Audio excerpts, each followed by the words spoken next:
Next, ఉమ్మడి జాబితాలోని ఏదైనా అంశంపై పార్లమెంటు, రాష్ట్ర శాసనసభ రెండు విరుద్ధమైన చట్టాలను రూపొందిస్తే ఈ రెండిటిలో ఏ చట్టం చివరకు వర్తిస్తుంది?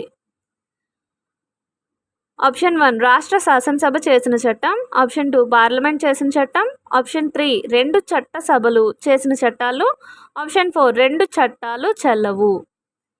కరెక్ట్ ఆన్సర్ ఆప్షన్ 2 పార్లమెంటు చేసిన చట్టం.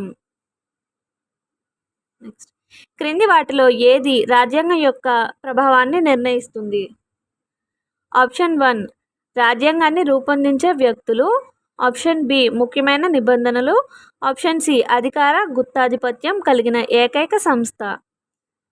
కరెక్ట్ ఆన్సర్ ఏ మాత్రమే. ఆప్షన్ 1 ఏ మాత్రమే, ఆప్షన్ 2 బి మాత్రమే, ఆప్షన్ 3 సి మాత్రమే,